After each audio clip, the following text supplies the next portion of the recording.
제가 지난 10월 안식월을 보내면서 통영의 그 한산도섬 근처에 있는 작은 섬에 한 일주일 정도 머물었습니다.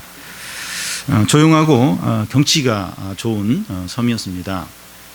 그 섬에는 이제 마을이 두 곳이 있었는데 제가 머문 마을에는 한 40채가 있었고 한 그 10채만 사람이 살고 나머지 집들은 폐가였습니다.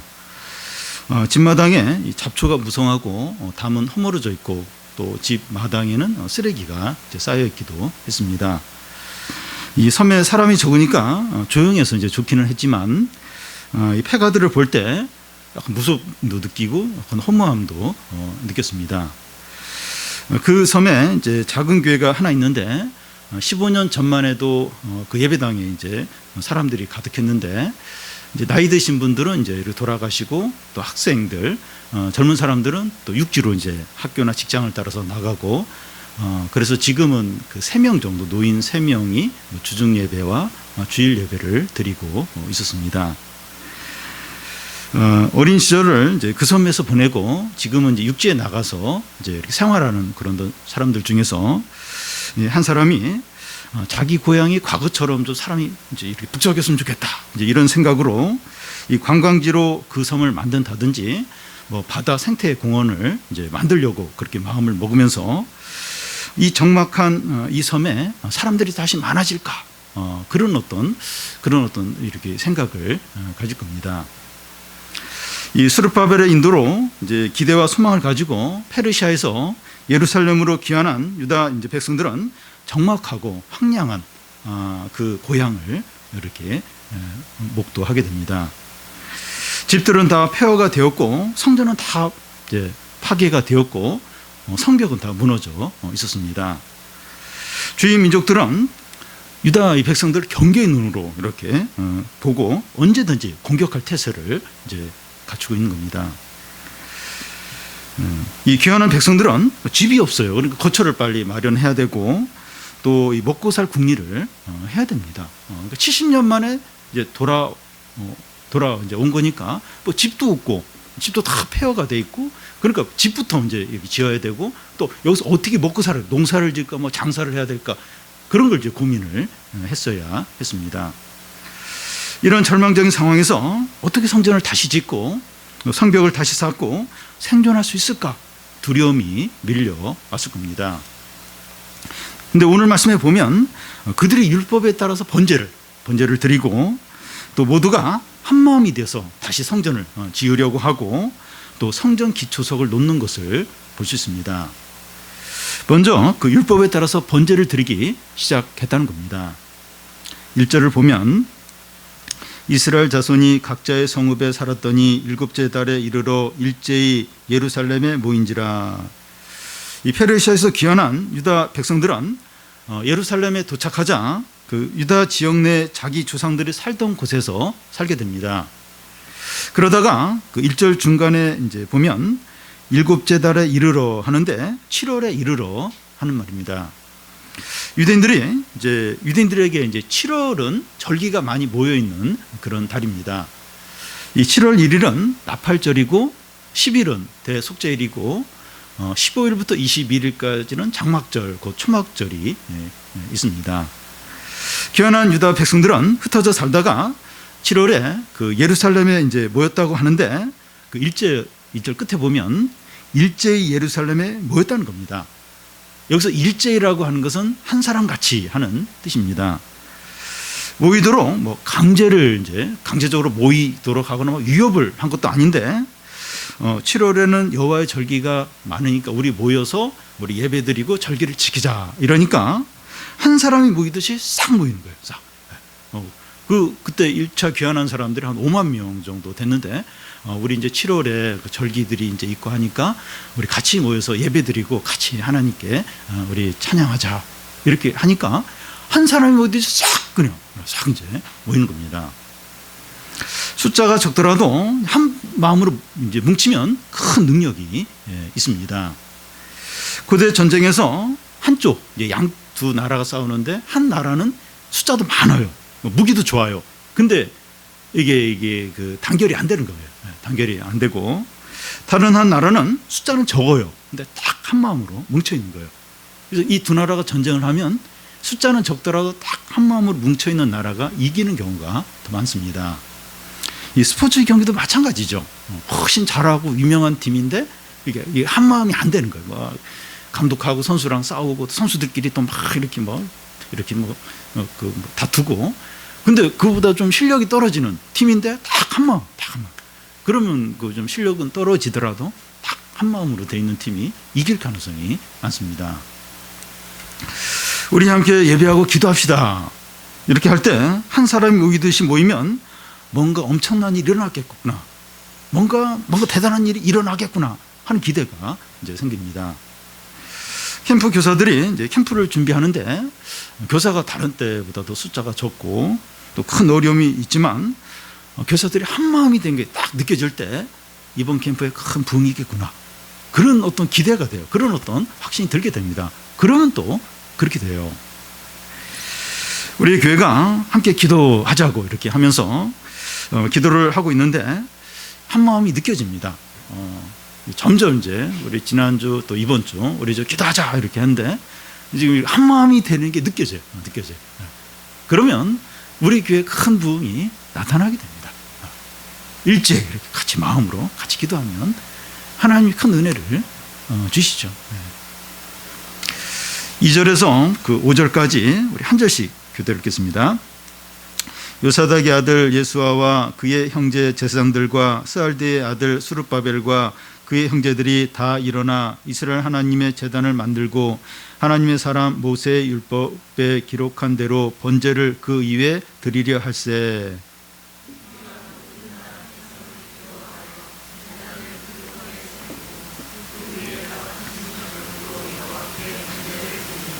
기록된 규례대로 초막절을 지켜 번제를 매일 정수대로 날마다 드리고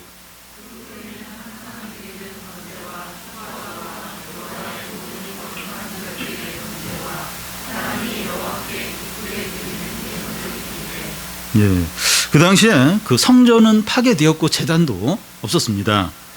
그래서 제단을 만드는 것이 필요한데 2절 그 앞에 보면 예수아의 그 형제들 또 수룹바벨과 그의 형제들이 하나님께 제물을 드릴 제단을 만들었다고 되어 있습니다. 이 제단을 만들었으니까 그 위에 이제 제물을 이제 드리게 되는데 이 번제라고 하는 것은 이 제물을 다 태워서 이제 하나님께 드리는 그런 제사를 말합니다. 그런데 번제를 그냥 드리는 것이 아니라 그 2절 끝에 보면 모세 율법대로 기록된 대로 드리는 겁니다.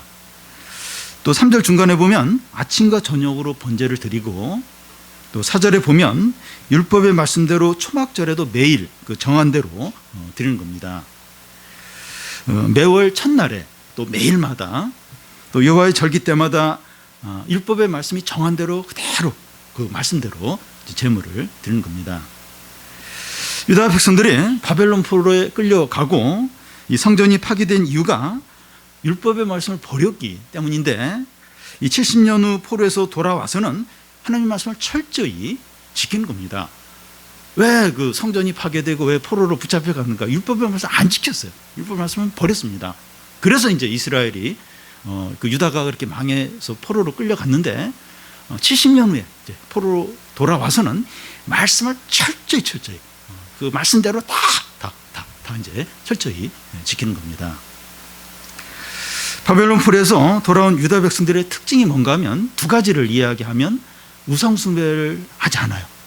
그러니까 바벨론 포로 전하고 후하고 큰 차이가 있는데 그 전에는 우상 숭배를 그렇게 많이 했어요. 근데 포로로 돌아오고 나서 우상 숭배를 안 해요. 그리고 또 한 가지 특징은 율법의 말씀을 철저히 지키는 겁니다. 그러면서 이제 바리새인들이 등장하는데 이 바리새인들은 너무 이 율법의 말씀을 철저히 너무 지키고 너무 막 우상화해서 이제 그게 이제 문제일 정도로 어쨌든 바벨론 포로에 돌아와서 우상 숭배를 안 해요. 그리고 율법의 말씀을 철저히 지키는 겁니다. 말씀을 잘 지키기 위해서 70년이 필요했고 또 포로로 잡혀가고 성전이 파괴되는 대가를 지불해야 했던 겁니다. 그러니까 우상 숭배를 버리고 말씀을 철저히 지킨 게 이게 그냥 온 게 아니에요. 70년이 지나야 됐고 포로로 잡혀가야 됐고 큰 대가를 지불하면서 그러고 나서 이제 말씀을 철저히 지키기 시작하는 겁니다. 그런데 이제 우리가 이제 겸손하고 이제 신실하게 말씀을 잘 지키면 이런 대가와 징계를 치르지 않아도 됩니다.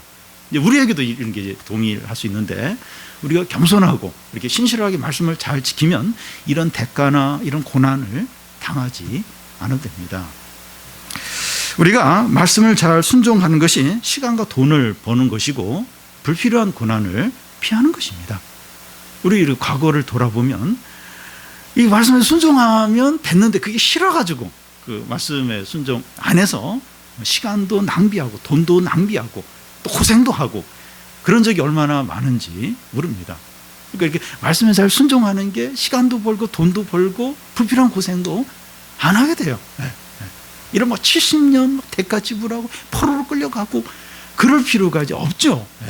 우리가 좀 이렇게 겸손하게 이렇게 말씀 이렇게 순종하고 말씀에 제한받고 이러면 그때는 좀 답답하지만 이게 돈도 벌고 시간도 벌고 불필요한 고생도 안 하고 이렇게 복받는 이제 길이죠.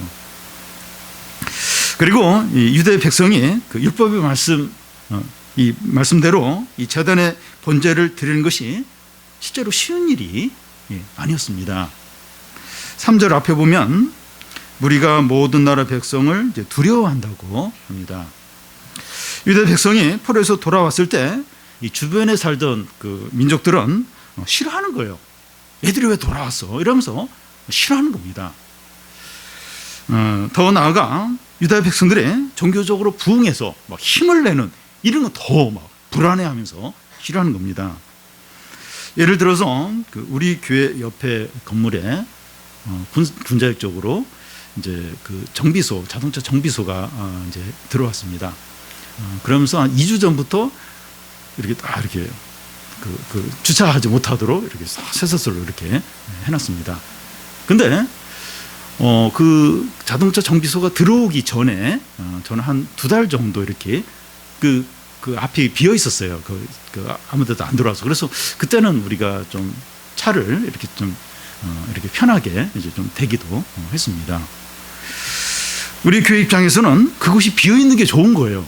좀 안 들어오고 오래 비면 주차 이렇게 할 수 있으니까 우리 입장에서는 이제 그게 좋죠. 그런데 이제 새 주인이 들어와서 이제 주차를 이제 못 하게 되니까 이제 우리 입장에서는 이제 불편한 겁니다. 그러니까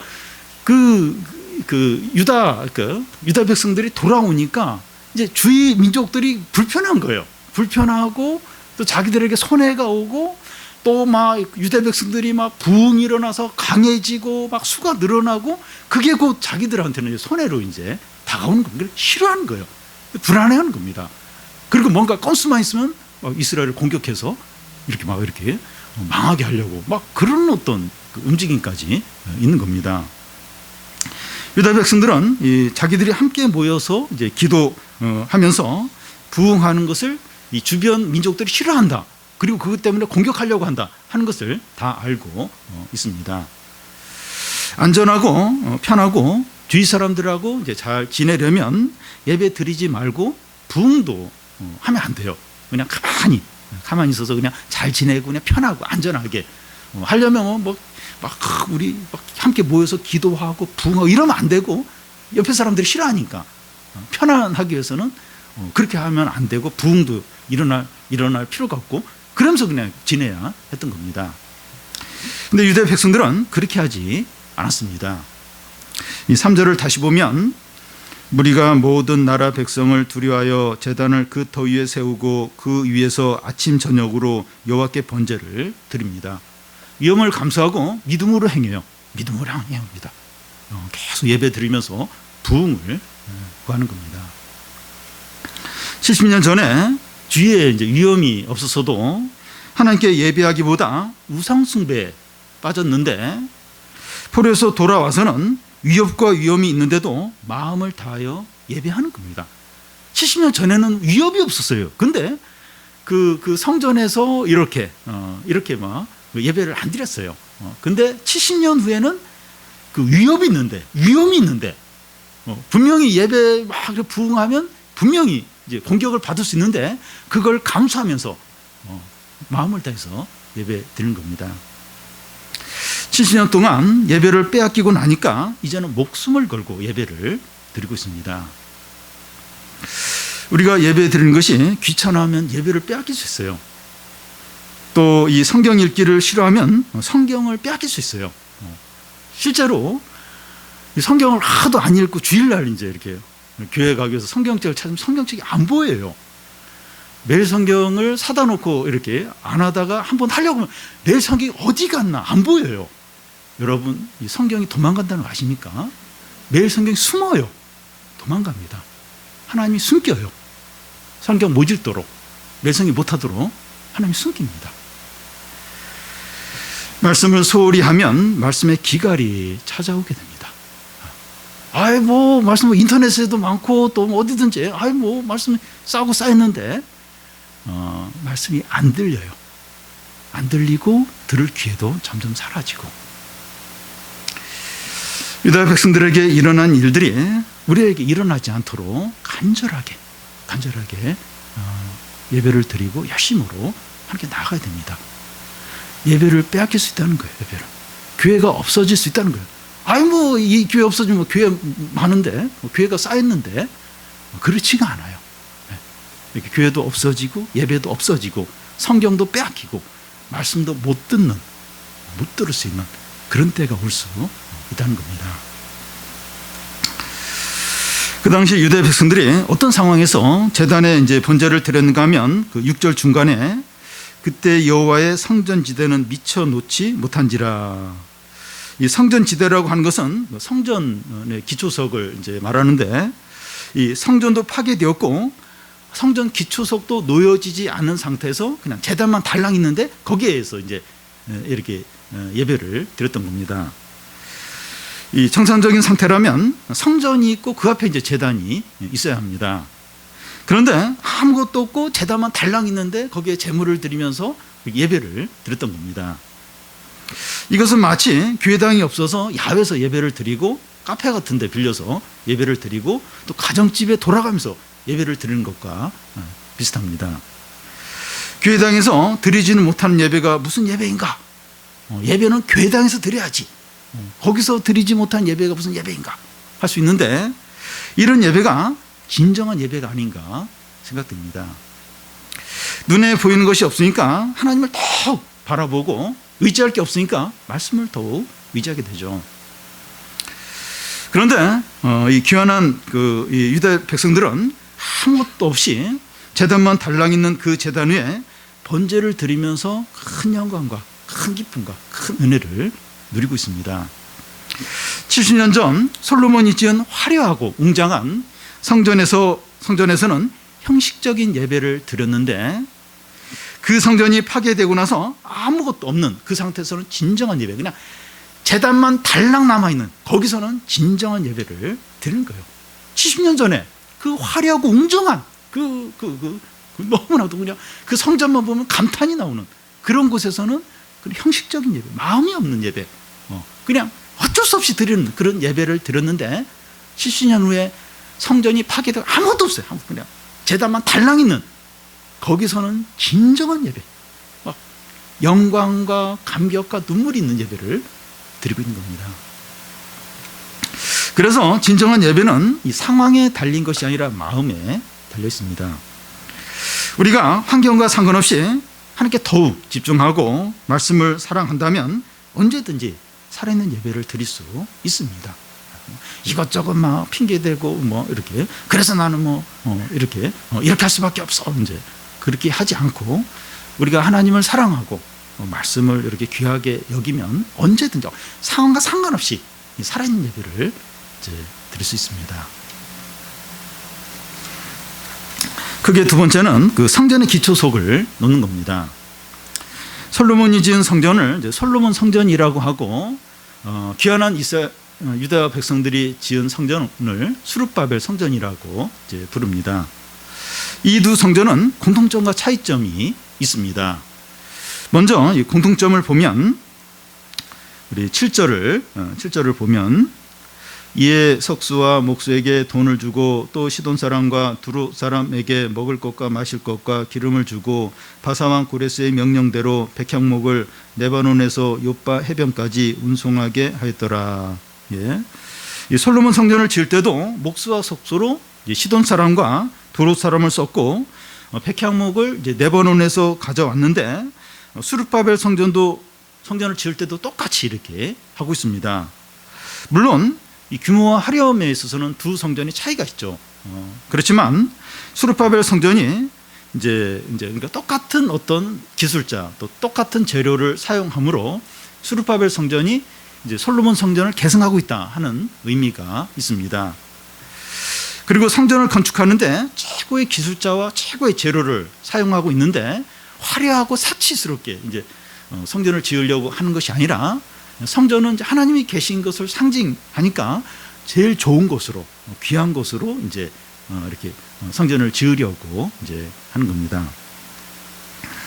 두 성전의 차이점을 보면 8절 9절에 우리 한 절씩 교대를 읽겠습니다.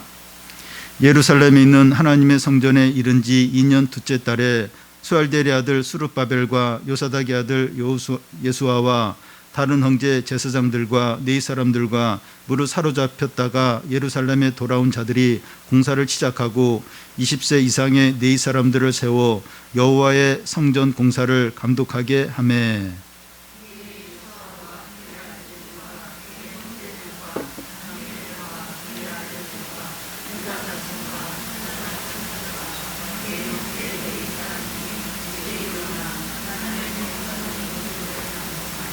예, 솔로몬 성전은 다윗 왕과 솔로몬 왕이 주도를 했고 이 성전에 사용되는 재료도 두 왕의 재산으로 대부분 충당을 했습니다. 다윗이 이제 원래 그 성전을 지으려고 했다 하나님 안 된다고 하니까 자기가 전쟁에서 모은 그 엄청난 금과 은 그리고 또 솔로몬이 가지고 있는 그런 것으로 이제 솔로몬 성전을 지었습니다. 그런데 이 수르바벨 성전은 총독과 대제사장과 또 제사장과 네인들과 백성들이 함께 참여하는 것을 볼 수 있습니다. 이 성전을 건축하는 데 드는 비용도 7절에 성전을 짓는데 돈을 주고 먹을 것과 마실 것과 기름을 주었다고 하는데 이런 비용을 한두 귀족이 책임지는 것이 아니라 그 대부분의 백성들이 이런 부분들을 함께 책임을 졌습니다. 이것이 더 바람직한 성전 건축이 아닌가 생각이 됩니다. 왕이 그 많은 재산을 가지고 왕이 주도해서 성전을 짓는 것보다도 같이 백성들이 같이 이렇게 같이 참여하고 또 함께 이렇게 자신의 어떤 재산을 이렇게 사용해서 같이 이렇게 짓는 게 그게 더 이제 성경적이죠. 모든 성도들의 역할을 나눠서 함께 신앙 공동체를 세우는 겁니다. 사역자의 역할이 있고 중직자의 역할이 있고 직분자들의 역할이 있고 청년들의 역할이 있습니다. 여기 보면 성전을 짓는데 돈을 주고 먹을 것과 마실 것과 기름을 이제 주었다고 하는데 신앙 공동체를 세우는 데는 입으로 하는 것이 아니라 시간과 물질과 수고를 해야 한다는 겁니다. 여러분, 이 사람들이 이제 자기가 중요하게 여기는 쪽에 시간과 물질과 수고를 쏟게 됩니다. 자녀가 중요하거나 외모가 중요하거나 먹는 것이 중요하거나 건강이 중요하면 그것에 자신의 시간과 물질과 수고를 쏟게 됩니다. 그와 같이 하나님 나라와 교회를 우선적으로 여기면 자신의 소중한 것들, 시간과 물질과 수고와 재능들을 거기에 이제 사용을 하게 됩니다. 그러니까 결국 이제 자기가 중요하게 여기는 것, 우선적으로 여기는 거기에 자기의 소중한 것을 사용하게 됩니다. 성전을 건축하려면 먼저 기초석을 깔아야 합니다. 이 건축자가 성전 기초석을 놓을 때 백성들은 어떻게 합니까? 10절, 11절을 한 절씩 교대로 읽겠습니다. 건축자가 여호와의 성전에 기초를 놓을 때 제사장들은 예복을 입고 나팔을 들고 아삽 자손 네이 사람들은 재금을 들고 서서 이스라엘 왕 다윗의 규례대로 여호와를 찬송하되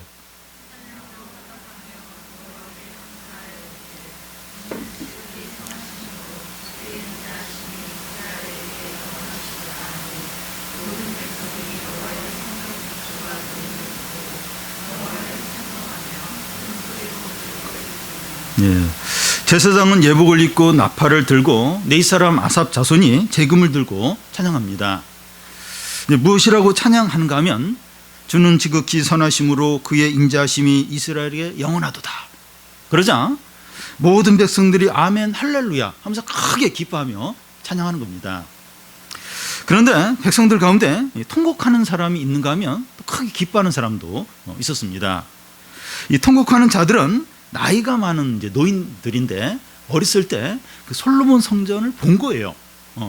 본 이제 그 기억이 있는 겁니다. 그때 웅장한 솔로몬 성전과 지금 초라한 성전과 비교를 이제 하니까 너무 마음이 아팠던 겁니다. 그들의 슬픔은 지금 짓는 성전에 대해서 어떤 부정적인 어떤 슬픔이라기보다는 어떻게 하다가 성전이 이렇게 되었나 하면서 회개하는 그런 어떤 안타까운 그런 이제 통곡이었습니다. 대성통곡은 하지만 다시 성전을 짓는 거기에 대한 기쁨이 있죠. 그러면서 한편에서는 우리가 참 죄로 인해서 이렇게 성전이 다시 초라하게 되었구나 하면서 안타까움 때문에 통곡을 이제 했던 겁니다. 이 솔로몬 성전을 본 적이 없는 이제 젊은 백성들은 크게 기뻐하면서 찬양을 하는 겁니다. 그러니까 지금 성전이 전부인 거예요. 솔로몬 성전도 모르겠고 그러니까 막 성전을 다시 짓는구나 이러면서 막 너무 기뻐하고 너무 이제 즐거워 하는 겁니다. 그들이 얼마나 기뻐하고 즐거워했는가 하면 멀리 떨어진 곳에서 그들의 함성이 들릴 정도로 그러니까 막 주변에 있는 민족들이 깜짝 놀랄 정도로 엄청난 함성과 찬양과 어떤 기쁨의 노래를 이제 했던 겁니다.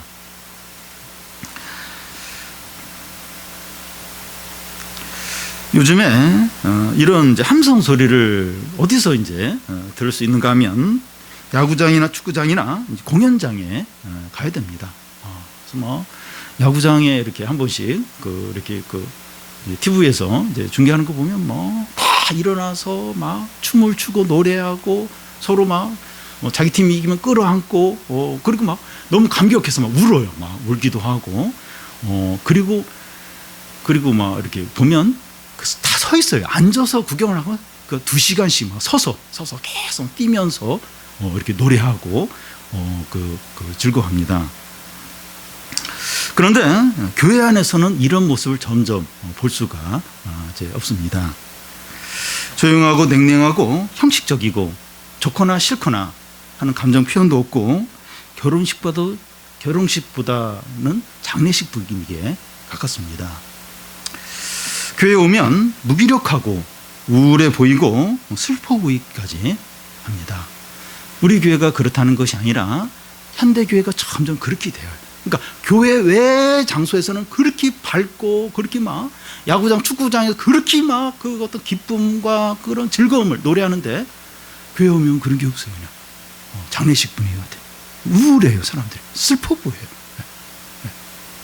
현대 교회가 점점 어떤 그런 기쁨이 없는 거예요. 신앙적인 기쁨과 감격이 점점점 사라져가고 있는 겁니다. 유대 백성들은 성전을 다 지은 것도 아니고 뭔가 특별한 일이 있는 것도 아니고 성전 기초석을 놓으면서 주는 지극히 선하시며 그의 인자하심은 영원하다 이렇게 하니까 온 백성이 대성통곡하고 크게 기뻐하고 찬송을 하는 겁니다. 뭐 특별한 일이 있을 건 아니에요. 그냥 성전도 파괴됐고 그냥 제단만 달랑 있고 그리고 그런 가운데 성전 기초석을 놓으면서 그의 선하심은 지극하고 그의 인자하심이 영원하다.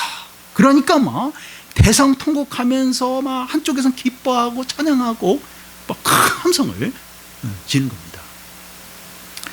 유대 백성들이 70년 전에 솔로몬 성전에서 예배 드릴 때는 이러지 않았어요. 이렇게 안 했습니다.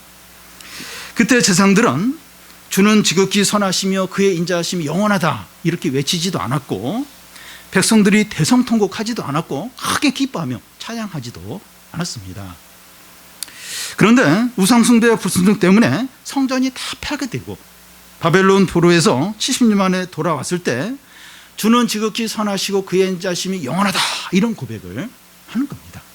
70년 만에 포로로 돌아오고 성전이 다 파괴되고 그런 후에 그런 일을 다 겪고 나서 주의 선하심은 크고 주의 인자하심이 영원하다 이런 고백을 그때서야 이제 하는 겁니다. 그 징계를 받고 나서 그제서야 이제 이걸 깨닫게 된 겁니다. 자녀들이 이제 부모의 사랑과 은혜를 모르다가 이제 자녀들이 자녀를 낳고 길러보고 고생을 하면서 그때서야 이제 부모의 사랑과 은혜를 깨닫게 됩니다. 그러기 전까지는 그렇게 부모에 대해서 불만이 많아요. 그런데 자기가 결혼해서 애를 낳고 그 애로 인해서 속을 태우면서 그때서야 참 우리 부모님이 나 때문에 고생이 많았지. 그때서야 이제 은혜와 사랑을 깨닫게 됩니다.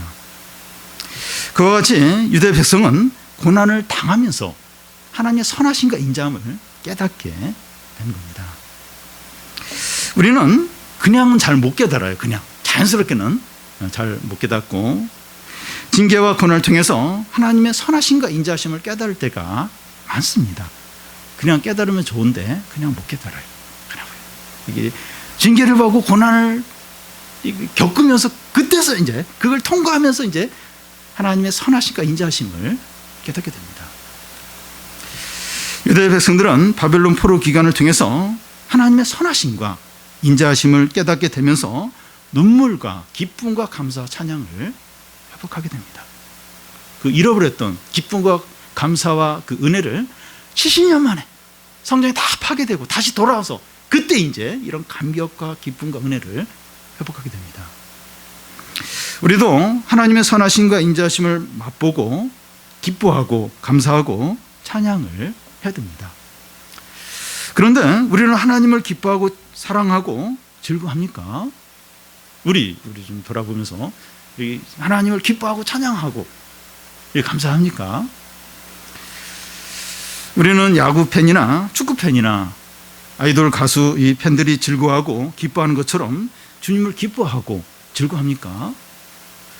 저도 뭐 그 야구장 그 응원하는 거, 또 뭐 축구장 외국에 프리미어리그 그런 쪽에 보면 그 축구장에 있는 그 팬들이 그 관중들이 그렇게 막 이렇게 열광하는 거 보면서 저렇게 이렇게 주님을 기뻐하고 찬양해야 되는데 그런 생각이 이제 들게 되는데 우리가 그 야구 팬들, 축구 팬들, 아이돌 팬들처럼 주님을 그렇게 기뻐하고 이렇게 감사해야 합니까? 물론 우리가 주님을 기뻐하는 것은 거룩한 어떤 감정으로 이제 기뻐하는 거죠. 좀 다르긴 다릅니다. 그래도 우리의 감정이 주님을 사랑하고 기뻐하고 즐거워합니까? 우리의 마음이 진짜 주님을 그렇게 사랑하고 기뻐합니까? 뭐 야구 팬이나 축구 팬이 그렇게 막 좋아하는 거하고 우리가 이제 하나님을 좋아하는 건 다르다. 다른 거다. 이제 그렇게 생각할 수 있을지 모르는데 여러분 시편을 한번 읽어보십시오. 다윗이 막 주님을 찬양하고 기뻐하는 거 보면 진짜 그래 진짜 이렇게 막 야구팬 축구팬들이 열광하는 것처럼 주님을 그렇게 열광하고 기뻐하고 사랑하는 걸 느낄 수 있습니다. 그러니까 우리가 주님을 사랑하고 기뻐하는 게 거룩한 감정에서 나오긴 하지만 그들이 기뻐하는 거 그런 기쁨으로 그런 감정으로 우리도 하나님을 기뻐하고 즐거워해야 한다는 겁니다. 우리 그렇게 합니까? 우리 그렇게 주님을 기뻐하고 찬양합니까? 우리는 예배를 드리고 말씀을 읽고 찬양을 하고 기도를 하고 말씀을 함께 나눌 때 즐거움과 행복과 만족이 있습니까? 만약에 드라마나 영화나 취미생활이나 맛있는 음식이나 쇼핑을 하는 데는 기쁨이 있지만 신앙생활을 하는 데는 없다면 어떻게 해야 됩니까? 그럴 수 있어요. 예. 다른 데는 그렇게 막 해피하고 그렇게 행복하고 막 그거 하면서 막 힐링이 되고 막 그거 하는데 정작 이렇게 예배나 말씀이나 기도나 찬양하는 데는 아무런 느낌도 없고 그냥 아무 이렇게 뭐랄까 내 마음과 삶에 어떤 영향도 없고 그럴 수 있어요. 그렇다면 어떻게 합니까? 우리도 유다 백성들처럼 망하고 다 이제 빼앗기고 나서 하나님의 인자하심을 맛보며 기뻐해야겠습니까? 우리도 이제 안 되는구나 이게 안 되니까 우리도 한번 망해야 되는구나. 한번 포로를 끌려가는 것처럼 진탕 고생을 해야 되는구나. 그런 후에 이제 인자하심을 깨닫고 기뻐해야겠습니까? 절대로 그럴 필요가 없습니다. 하나님께 그 매 맞을 필요가 없습니다. 하나님께 맞으면 너무나 아파요. 너무나 아픕니다. 현재 우리의 고난이 하나님께서 때린 것이라고 볼 수는 없습니다. 이 말씀을 들으면서 내가 지금 여러 가지 어려움을 겪는데 지금 하나님 때려서 내가 지금 이렇게 아프구나. 그래서 현재의 고난이 다 하나님이 때린 거다. 그렇게 볼 수는 없습니다. 그런데 우리가 어떤 죄나 욕심을 고집스럽게 계속 이제 지을 때 하나님께서 때릴 때가 있는데 그때 본인이 알아요. 내 죄 때문에 하나님 나를 때렸구나. 너무나도 아파요. 너무나도. 네. 저도 이렇게 좀 맞은 적 있는데 너무나 아파요. 네. 그래서 모든 고난이 다 하나님이 때린 거는 볼 수는 없어요. 근데 어떤 고집과 어떤 욕심과 죄를 지속적으로 하나님 몇 번씩 얘기하는데 그렇게 안 할 때 하나님 때려요. 때리는데 본인은 알아요. 그걸. 내가 이것 때문에 하나님께 맞았구나. 근데 너무나 아파요. 너무나 아픕니다. 그 맞을 필요가 없어요. 네. 주님 여간해서 안 때립니다. 그냥 이렇게 조금 약간 이렇게 어려움을 주고 이렇게 막 경고를 하고 그런 식으로 하시는데 진짜 때릴 때가 있어요. 안 돼요. 너무나 아파요. 너무나. 맞을 필요가 절대 없습니다. 이스라엘 백성들도 설마 예레미야 선지자 계속 이렇게 너희들 그렇게 회개하지 않으면 바벨론 포로에 끌려간다 막 그런 얘기. 설마 성전이 파괴될까? 설마 이 성전이 파괴되랴? 이 하나님의 집인데 성전이 파괴돼요. 바벨론 포로 끌려가요. 완전히 집들이 다 불탈 수 있는 겁니다. 너무 아파요. 한 대 때렸는데 70년 동안 포로 생활하는 겁니다. 하나님께 안 맞아야 돼요. 근데 맞지 뭐. 하나님 사랑과 은혜의 하나님이신데. 맞아요. 하나님 은혜와 사랑의 하나님이신데, 우리가 계속 욕심과 죄로 나아가면 저주를 하시는 분이십니다. 신명기에 나와요. 그래서 하나님께 안 맞도록 해야 돼요. 안 맞도록 해야 됩니다. 우리가 지금 많은 것을 가지고 있고 누리고 있을 때 겸손하고 죄를 버리고 하나님께 돌아오고 말씀에 순종하시기를 바랍니다. 그러면 징계와 고난 없이 하나님의 선하심과 인자하심을 맛보며 감사하고 기뻐하고 찬양하게 됩니다. 지혜로운 사람은 이제 안 맞고 이렇게 하나님 조금 이제 이렇게 어려움 줄 때 바로 이제 회개하고 이렇게 순종하고 하나님을 사랑하고 회개하고 이러면 이런 고난과 징계 없이 이제 이렇게 기쁨과 감사와 찬양과 이걸 이제 회복하는 거죠. 이런 신앙생활을 이제 하게 되죠. 예레미야 33장 그 10절에서 11절 말씀이 귀환한 그 유다 백성들에게 그대로 이제 성취가 됩니다. 오늘 우리가 살펴본 이게 그 예레미야 그 33장 10절에서 11절 말씀의 성취예요. 우리 같이 한번 찾아보겠는데요. 예레미야서 33장 10절 11절입니다. 구약 1106페이지입니다.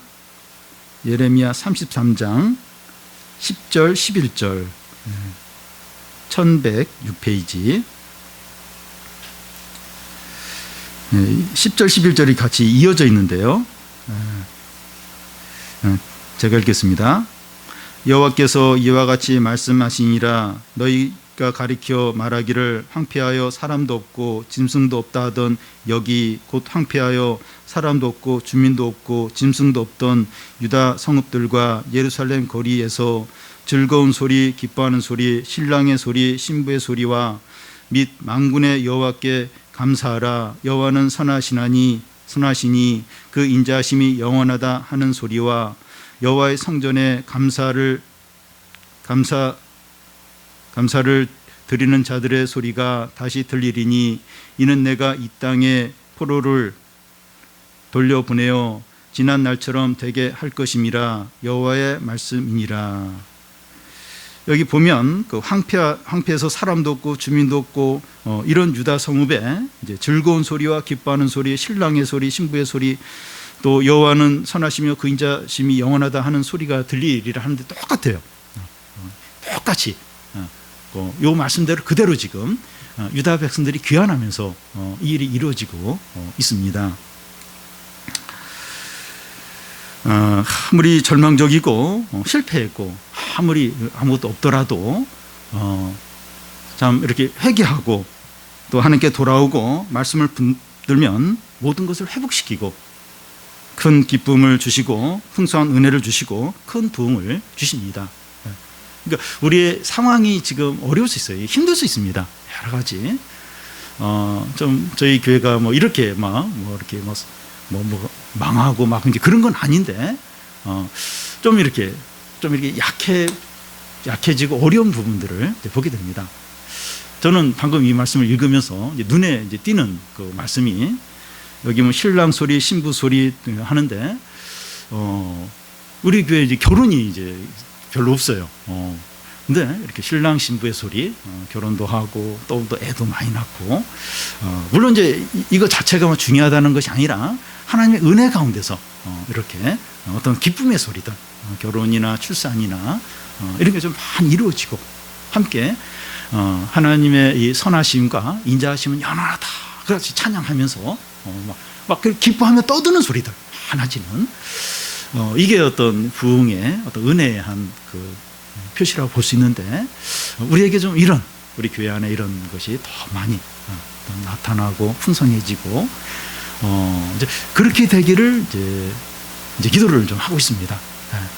그래서 우리의 상황들이 참 어려울 수 있어요. 그리고 의지할 것도 아무것도 없고 또 실패한 것 같고 아무리 그렇다 할지라도 우리가 좀 하나님께 돌아오고 말씀을 사랑하고 또 회개하고 그러면 이런 회복을 주신다는 거예요. 이런 기쁨을 주시고 이런 풍성함을 주시고 황량하던 것이 이렇게 모든 좋은 것으로 채워지고 주의 인자하심과 선하심이 영원하다 이렇게 찬양하고 아멘하고 그런 부흥이 이제 임한다는 겁니다. 우리 각자와 우리 가정과 우리 하는 일과 우리 교회와 좀 어려워요. 다 좀 힘들 때 있습니다. 그리고 어떤 회복이 필요해요. 어떤 기쁨이 필요하고 은혜가 필요하고 부흥이 필요합니다. 그런데 주님이 우리에게 그런 말씀을 하세요.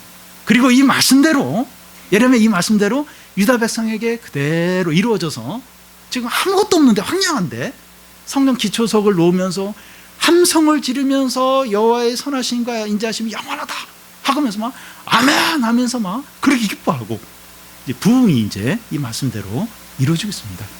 계속해서 이제 유다의 신앙 공동체는 더 견고해지고 결국 이제 400년 후에 이제 예수 그리스도가 오시죠.